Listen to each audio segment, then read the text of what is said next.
좋아요, 구독. 오늘의 주제 살펴보겠습니다.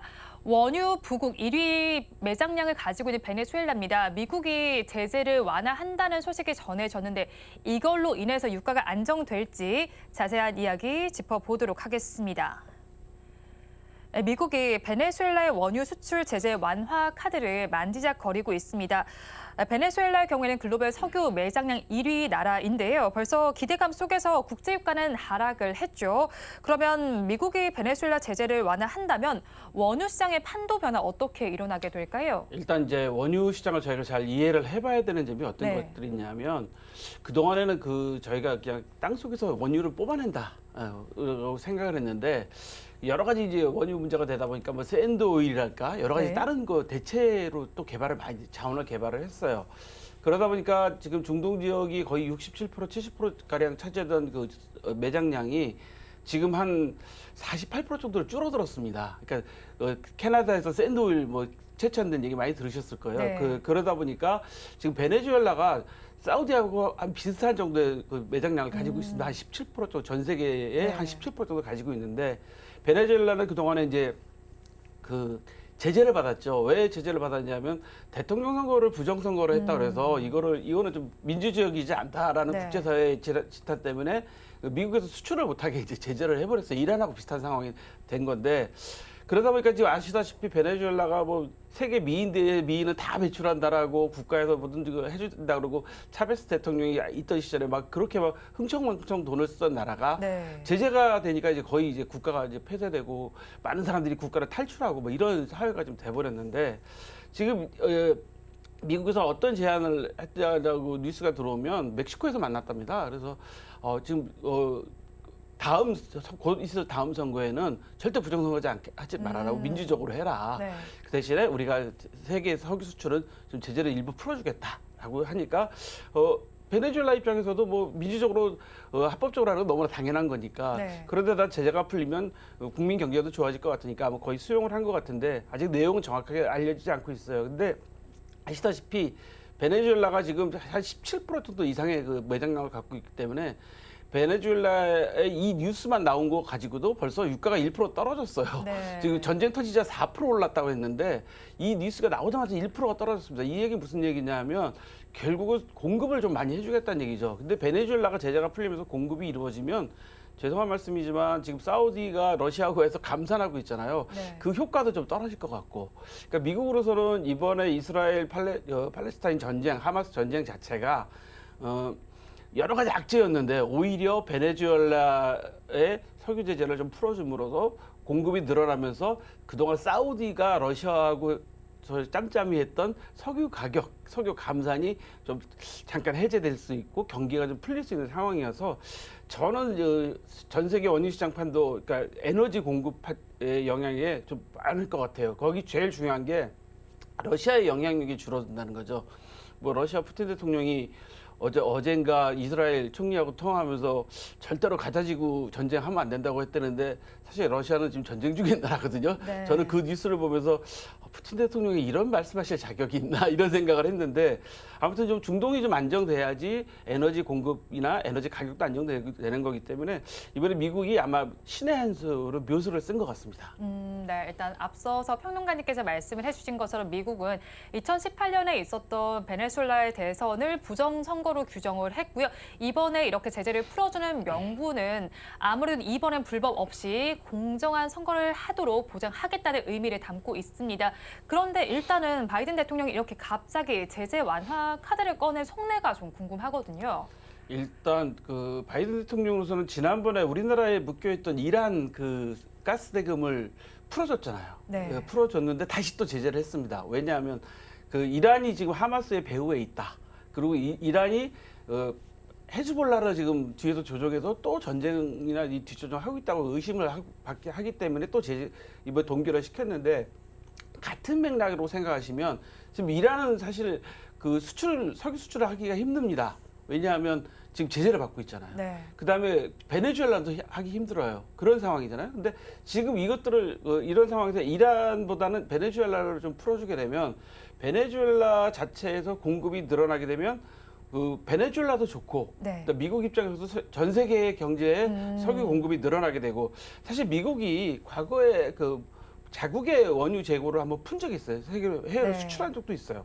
이 결국은 에너지, 화석 원료의 그 공급 자체가 세계 경제를 당분간은 좌지우지할 수 있고, 그다음에 미국의 패권을 계속 잡을 수 있는 그런 상황이기 때문에 계속 이런 상황을 하고 있는데, 당장은 지금 급하게 전쟁을 좀 종식 내지는 좀 안정화시켜야 될 상황이거든요. 왜 우크라이나하고 러시아하고도 전쟁 중이고, 네. 만약에 이스라엘이 지금 하마스하고 진짜 정말 세게 그 전쟁이 붙게 되면, 붙는다는 표현 써도 좀 이상하긴 하지만 지금 오죽하면 뉴스를 보시면 뭐 18일 날 바이든 대통령이 직접 이스라엘 방문할 것이다라는 이야기하고 있고, 그러니까 네. 이스라엘 지금 뜯어 말려야 되는 상황이에요. 자칫하면 이스라엘이 진짜 가자 지구를 본격 침공하게 되면 전 세계 어느 나라도 말릴 수 없는 상황으로 전개가 될 가능성이 상당히 높습니다. 근데 사실 개인적으로 정치적으로 좀 보면 이스라엘 입장도 이해가 돼요. 어느 날 갑자기 쳐들어와서 자국민이 민간인이 한 1,000명 이상의 민간인이 죽었단 말이죠. 네. 그 입장을 바꿔놓고 생각해 보면 이거는 우리가 하마스가 없어질 때까지는 전쟁을 끝낼 수 없어. 그러다 보니까 결국은 전 세계 지도자들이 지금 난리가 난 거죠. 이게 자칫하면 전체적으로 전쟁이 커질 수 있게 되면 그러면 에너지 가격은 뭐 더 말할 수도 없다. 네. 그러니까 일단 급하게 베네수엘라 제재를 좀 풀어주면서 대신 베네수엘라가 좀 더 민주화된 국가로서 발전할수록 약속을 받자. 뭐 이런 차원인 것 같습니다. 네, 일단은 뭐 정치적인 이슈도 있고요. 다른 나라에서 전쟁도 종식되지 않은 상황에서 또 다른 리스크가 등장하게 되면서 원유 가격이 요동치는 것을 조금 막기 위한 조치로 풀이가 되고 있습니다. 그러면 이 산유국 내에서 베네수엘라는 어떤 상징성을 가진 나라인지도 좀 궁금하고요. 베네수엘라 발로 해서 원유 공급이 증가하게 된다면 장기와 또 단기별 유가 시나리오는 어떻게 펼쳐지게 될까요? 저는 이렇게 봅니다. 베네수엘라가 어떤 나라냐면 차베스 정권 시절부터 남미의 반미 선두 국가 그런 상징성을 갖고 있어요. 네. 그러니까 미국에 반대하는 국가의 남미 국가 중에서 가장 중남미 국가에서 상징성을 갖고 있는 나라인데 무엇을 갖고 있냐면 석유라는 무기를 갖고 있었어요. 네. 그래서 그 석유라는 무기를 일단 쓰지 못하도록 미국이 이 제재를 가했는데 지금 그 미국 입장에서는 과거에 그 베네수엘라의 그 석유 가격이 높을 때 자국에 있는 석유 원유를 갖다가 수출함으로써 그 원유 시장의 가격을 확 낮추면서 베네수엘라의 경쟁력을 낮춘 경험을 갖고 있습니다. 네. 경험을 갖고 있으니까 역으로 생각해 보면 지금 현 상황에서 사우디나 이라크나 중동 국가들이 한 48%, 전 세계 한 50% 가까이 차지하고 있는 매장량을 차지하고 있는 이 국가들의 뭐라 그럴까 그 영향력을 그 하마스나 이런 그 단체에 좀 가하게 하려면 석유 가격을 좀 떨어뜨리면서 이 나라들이 좀 하려는 것들을 경제를 좀 약간 제재라기보다 약간 막을 필요성이 있는 거죠. 네. 만약에 지금 유가가 지금 100불 정도 가고 있지만 한 50불로 떨어지면 사우디에 네옴시티 할 수 있겠어요? 이런 상황도 좀 생각을 해봐야 되는 거죠. 그렇게 생각하기 때문에 그래서 베네수엘라를 일단 좀 제재를 풀어줌으로써 거기다가 또 남미의 대표적인 반미 국가였었는데 이런 네. 국가를 우리가 다시 품어 안는다라고 보여주면 결국에는 정치적 영향과 경제적 영향을 양수 겹장 다 쓸 수 있는 그런 아주 좋은 상황입니다. 그러다 보면 유가는 장기적으로는 안정화를 시킬 것이다. 지금 유가가 갑자기 많이 올라가고 전 세계적으로 경제 변동이 일어나면 사실 미국으로서도 좋을 점이 하나도 없거든요. 네. 그리고 전 세계 국가들이 그런 상황을 원치 않아요. 그렇다면 미국 입장에서 전 세계 리더를 하고 있다는 미국 입장에서는 당연히 유가를 안정시킴으로써 그 역할을 누가 해요? 미국이 했단 말이죠.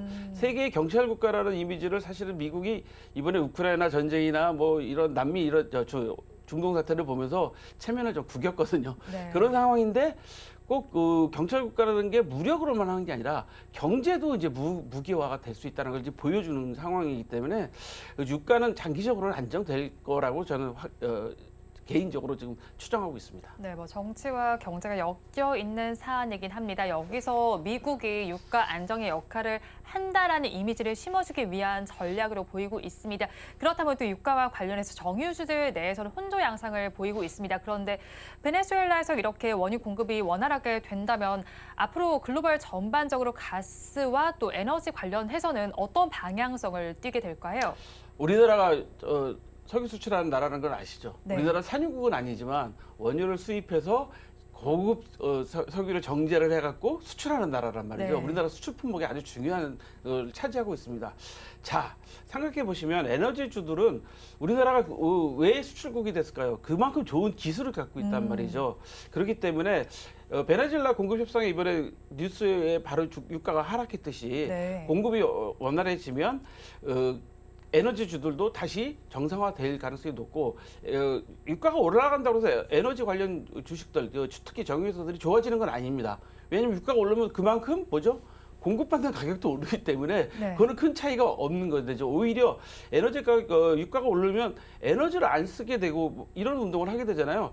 제가 지금 지난 주말에 일본을 다녀왔는데 심지어는 어느 정도까지 제가 이야기를 들었냐면 도쿄대에서는 연구실에 일주일 동안 폐쇄한 적도 있대요. 왜냐하면 전기료가 너무 많이 올라가지고 네. 도쿄대가 예를 들어서 일본 전력회사하고 1년간 연간 얼마 전기를 쓸 때 할인해 주는 걸로 계약을 했는데 도쿄대에서 뭐 밤에 연구하고 막 이러다 보니까 전기를 더 많이 썼을 거 아니에요. 네. 그랬더니 당장 급한 거 아니면 일주일간 무조건 연구실 다 문 닫아라. 이번에 이런 적도 있었다는 거예요. 네. 에너지를 전략하려고 하는 게 되잖아요.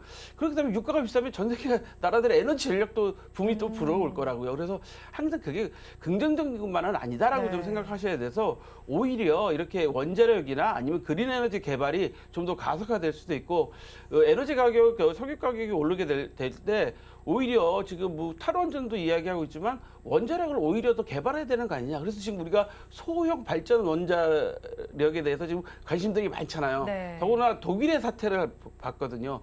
독일은 원자를 완전히 다 포기한 이후에 러시아하고 우크라이나 전쟁 나면서 러시아에서 가스값을 올리거나 막아버리니까 독일 전기세가 지금 말도 못하게 많이 올랐답니다. 그래서 거기 사시는 교민분들 제가 아는 분들의 말씀을 들어보면 정말 너무 힘들어 이렇게 말씀하실 정도이기 때문에 네. 다른 나라들도 다 마찬가지라는 거죠. 네. 그래서 정유주들이 꼭 유가가 올라서 정유주들이 좋은 건 아니다. 그래서 오히려 정유주들은 세계 현재 정치 방향, 전쟁이 어떻게 되느냐를 좀 잘 살펴봐야 된다라고 말씀드립니다. 네, 정유주들의 경우에 세계 정세가 어떻게 흘러가는지 잘 살펴보면 좋겠다고 말씀을 해주셨습니다. 항공주도 또 빼놓고 볼 수가 없겠죠.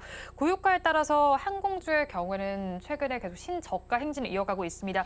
올해 3분기 평균 항공료 가격이 지난 분기와 비교했을 때 약 20% 정도 상승했던 배럴당 110달러를 기록했습니다. 여기에 환율의 타격까지 더해지고 있었는데요. 베네수엘라가 등판하면서 원유 시장이 안정화된다면요, 이 항공주들이 본격적으로 회복세를 보일 수도 있지 않을까요? 저는 원유하고는 좀 상관이 없는 것 같아요. 사실은 항공유가 제일 비싸죠. 네. 고가의 그 기름이기 때문에. 근데 항공료도 사실 보시면 위류활정유 때문에 사실 많이 비싼 네. 거거든요. 근데 저는 항공주는 이렇게 보셔야 될 것 같아요. 대한항공하고 아시아나항공의 합병이 어떻게 되느냐가 터닝 포인트가 될 것이다. 특히 그렇게 되면 저가항공사 LCC의 재개편이 일어나고 되고 아시아나항공이 갖고 있던 슬롯이나 그 운수권을 저가항공이 나눠져 가질 가능성이 있으면 저가항공사들이 변화가 될 것이다. 따라서 대한항공하고 아시아나항공의 합병 방향에 따라서 항공주는 전환과 도전의 시기가 될 것이다. 그 시기에 적절하게 잘 참여하는 저가항공사들은 성장할 것이고 그렇지 못한 회사들은 오히려 도태되고 흡수 합병될 가능성이 높다. 따라서 항공주들은 기름값보다는 네. 대한항공하고 아시아나항공의 합병 상황을 유심히 잘 봐야 된다. 이렇게 말씀드립니다.